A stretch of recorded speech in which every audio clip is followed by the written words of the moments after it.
बिस्मिल्लाहिर्रहमानिर्रहीम। 10th class mathematics के unit number 1 के साथ मैं हूं नवीद मिराज। स्टूडेंट्स, आज इस चैप्टर का ये पहला लेक्चर है और चैप्टर का नाम है क्वाड्रेटिक इक्वेशंस। क्वाड्रेटिक इक्वेशंस के कुछ पहले हम लोग बेसिक कॉन्सेप्ट्स पढ़ेंगे। फर्स्ट ऑफ ऑल हम पढ़ेंगे कि क्वाड्रेटिक इक्वेशन किसको कहते हैं। यहाँ पहले आप अपनी बुक खोल के उस पर इनकी डेफिनेशन के निशान लगा लें, फिर मैं ये आपको डेफिनेशन समझाता भी हूँ।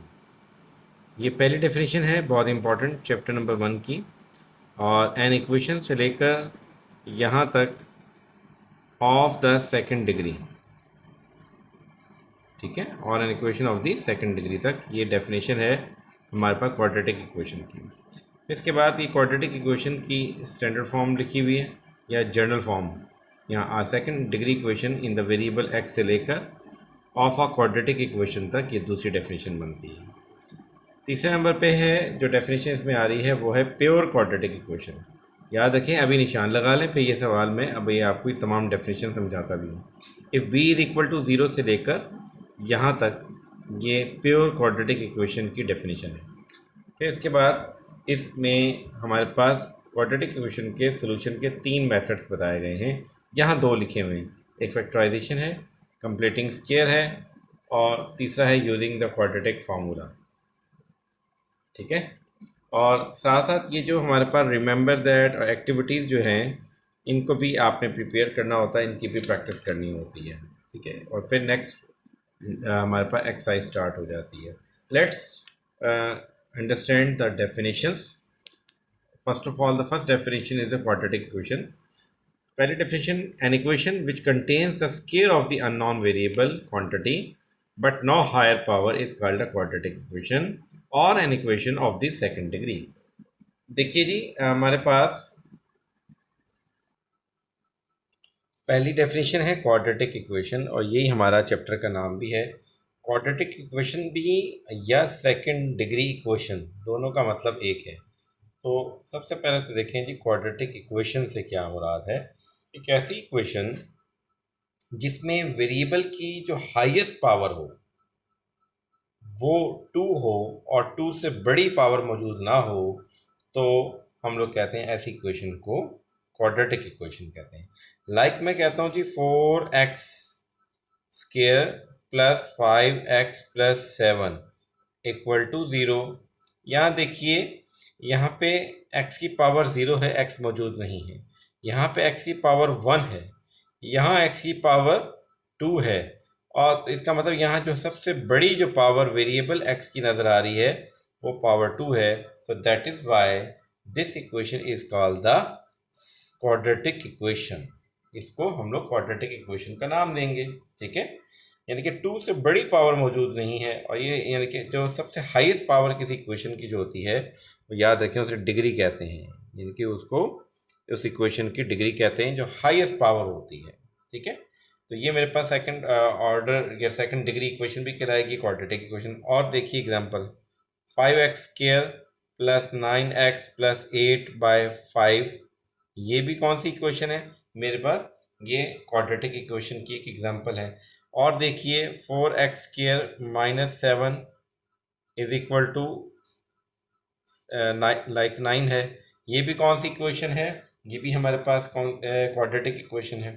तो ये सारी एग्जांपल्स हैं क्वाड्रेटिक इक्वेशन की, और इनमें सबसे जो हाईएस्ट पावर है वो 2 है, याद रखें। और यानी हाईएस्ट पावर लफ्ज़ बोलें या डिग्री का लफ्ज़ बोलें, एक ही मतलब। तो यहाँ पे भी डिग्री 2 है, यहाँ भी डिग्री 2 है, यहाँ भी डिग्री 2 है, एक ही मतलब इन तमाम चीज़ों का। तो ये सारी की सारी एग्जांपल्स थी क्वाड्रेटिक इक्वेशन की। अच्छा जी, अब हमारे पास इस क्वाड्रेटिक इक्वेशन की एक अदद स्टैंडर्ड फॉर्म भी होती है। अब स्टैंडर्ड फॉर्म क्या है हमारे पास कि ax square plus bx plus c equal to 0, ये हमारे पास किसी भी क्वाड्रेटिक इक्वेशन की जनरल फॉर्म होती है, ठीक है। अब इसमें ax स्क्वायर का कोएफिशिएंट है, bx का कोएफिशिएंट है, और कांस्टेंट नंबर c है, और राइट साइड पे 0 होना ज़रूरी है। अब यहाँ हम लोग कह रहे हैं कि a not equal to zero होना चाहिए, यानी कि एक्स स्क्वायर के कोफिशिएंट को हमेशा नॉट इक्वल टू ज़ीरो होना चाहिए। एक्स के कोफिशिएंट और c a b c, जबकि तीनों नंबर्स हमारे पास क्या हैं जी, ये सारे के सारे रियल नंबर्स हैं, तो ये हमारे पास किसी भी क्वाड्रेटिक इक्वेशन की स्टैंडर्ड फॉर्म कहलाती है। ठीक है, अब हम कुछ इसमें स्पेशल केस की बात करते हैं। देखिए, अगर मैं यहाँ पे ऐसा कर दूँ कि अगर a को ज़ीरो बना दूँ, तो देखते हैं इस इक्वेशन के साथ क्या बनता है। If suppose a is equal to zero कर दिया जाए, फिर क्या होगा? तो देखिए, zero time x square plus b x plus c equal to zero, और ज़ीरो टाइम एक्स स्क्वायर क्या बन जाएगा? Zero, and zero plus something will remain the same, तो बी एक्स प्लस सी में चेंज हो जाएगा।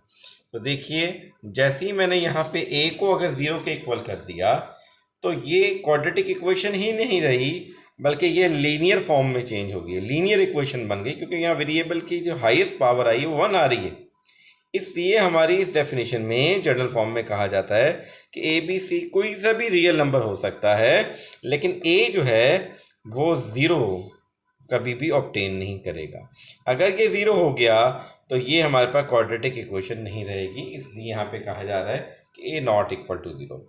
इसके अलावा मज़ीद एक और स्पेशल केस लेने जा रहे हैं, जिसमें मैं कहता हूँ कि b इक्वल टू ज़ीरो आ रहा है। तो देखिए क्या बनेगा, a x square plus zero time x plus c equal to zero. a x square plus zero time x क्या बन जाएगा? ज़ीरो, जिसको लिखने की ज़रूरत नहीं है, plus c equal to what? Is equal to zero. अब देखिए, अब यहाँ पे वेरिएबल x की पावर 1 वाली टर्म गायब हो गई है। तो वेरिएबल x की टर्म जो यहाँ पे 1 है वो जब गायब हो जाए, तो ऐसी इक्वेशन जिसमें वेरिएबल x मौजूद ना हो, या दूसरे लफ्ज़ों में x का जो कोफिशिएंट b है वो इक्वल टू ज़ीरो हो, ऐसी इक्वेशन को नाम देते हैं हम लोग प्योर क्वाड्रेटिक इक्वेशन। तो ये जो टाइप है ये कहलाती है प्योर क्वाड्रेटिक इक्वेशन। ठीक है, तो ये एक ख़ास किस्म की क्वाड्रेटिक इक्वेशन है जिसमें b जो कि x का कोफिशिएंट है इक्वल टू ज़ीरो हो, या दूसरे आसान लफ्ज़ों में ये कहेंगे जहाँ पे वेरिएबल x की पावर 1 वाली टर्म मौजूद ना हो, तो ऐसी इक्वेशन को हम लोग क्या कहते हैं? प्योर क्वाड्रेटिक इक्वेशन कहते हैं। इसकी एग्जांपल हम लोग ले लेते हैं, कोई भी आप देखें, लाइक मैं कहता हूँ 4x square plus 9 is equal to zero, ये भी क्या है? प्योर क्वाड्रेटिक इक्वेशन है। तो हमें देखें, आप इस चैप्टर के अंदर जो पहली एक्सरसाइज है उसमें इस तरह के कुछ सवाल होंगे, जिसमें कहा जाएगा कि आपके पास कोई इक्वेशन होगी, उसको आपने स्टैंडर्ड फॉर्म में लिखना होगा। एक सवाल तो ऐसा आएगा, फिर आपने उसको बताना होगा कि वेदर कि ये जो है हमारे पास standard form pure quadratic equation तो नहीं बन गई, अगर बन गई है तो उसको आइडेंटिफाई करके बताना होगा। और इसके अलावा हमने इस चैप्टर के अंदर क्वाड्रेटिक इक्वेशन को सॉल्व करना सीखेंगे, और किसी क्वाड्रेटिक इक्वेशन के सोल्यूशन से क्या मुराद है, अब हम वो बात करते हैं।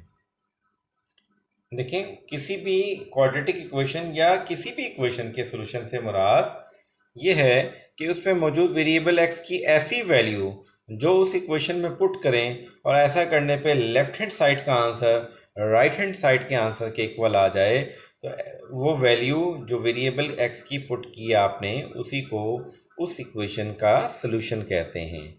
ठीक है, अगर वो इक्वेशन लीनियर इक्वेशन है तो वो लीनियर इक्वेशन का सोल्यूशन कराएगा, अगर वो इक्वेशन हमारे पास क्वाड्रेटिक इक्वेशन है तो वो क्वाड्रेटिक इक्वेशन का सोल्यूशन कहलाएगी। ठीक है, अब हमारे पास है जी एक्स स्क्वायर, लाइक मैंने इसकी एग्जांपल ली एक्स स्क्वायर माइनस 9, तो यहाँ पे मैं एक ऐसी वैल्यू पुट करके देखूँ जो कि लेफ़्ट और राइट को आपस में इक्वल कर दे, तो ऐसी वैल्यू कहलाएगी इसका सोल्यूशन सेट। लाइक मैं अगर एक्स की वैल्यू यहाँ पे मैं पुट कर देता हूँ 3, तो देखिए क्या बनेगा, 3 का square minus 9 is equal to zero, 3 का square 9 minus 9 is equal to zero, 0 is equal to zero. तो यहाँ देखें लेफ़्ट और राइट दोनों सेम आ गए, इसलिए x की वैल्यू 3 जो है वो इसका सोल्यूशन सेट में शामिल हो जाएगी। तो यह इसकी वैल्यू क्या बनेगी, इसका सोल्यूशन क्या बनेगा, x इज इक्वल टू 3 इसका सोल्यूशन कहलाएगा। आई होप सो कि सोल्यूशन ऑफ इक्वेशन की डेफिनेशन आपको क्लियर होगी। अच्छा जी, अब हम बात करेंगे कि किसी क्वाड्रेटिक इक्वेशन को सॉल्व कैसे करना है। ये तो मैंने आपको डायरेक्ट बता दी कि अगर एक्स की वैल्यू यहाँ 3 पुट करें तो लेफ्ट और राइट का आंसर सेम आ रहा है। लेकिन अगर आपने इसको सॉल्व करना हो किसी क्वाड्रेटिक इक्वेशन को, तो यहाँ पर एक शॉर्ट क्वेश्चन भी बोर्ड में अक्सर आता है और रिव्यू एक्सरसाइज का भी सवाल बनेगा और बहुत इंपॉर्टेंट क्वेश्चन बनता है कि what are the method to solve a quadratic equation. तो किसी क्वाड्रेटिक इक्वेशन को सॉल्व करने के कितने तरीके हैं? वो 3 तरीके हैं। और 3 तरीके कौन से हैं? पहला मेथड हमारे पास है बाय फैक्टराइजेशन है, दूसरा मेथड है कंप्लीटिंग स्केयर। ये दो मेथड एक्सरसाइज 1.1 में हम लोग इन डिटेल पढ़ेंगे। इसके बाद जो तीसरा मेथड है उसका नाम है यूजिंग द क्वाड्रेटिक फार्मूला, और इसको एक्सरसाइज नंबर 1.2 में हमने करना है इस चैप्टर की। ठीक है, आई होप सो कि ये तमाम बातें आपको अच्छे से क्लियर हो गई होंगी। अब नेक्स्ट लेक्चर में इंशाल्लाह ताला मिलेंगे एक्सरसाइज नंबर 1.1 में के साथ, जिसमें ये सारी थ्योरी को अप्लाई करके देखेंगे। जो लोग इस चैनल पे न्यू हैं, काइंडली इस चैनल को लाइक करें, सब्सक्राइब करें और शेयर करें। थैंक यू, बहुत शुक्रिया आपका।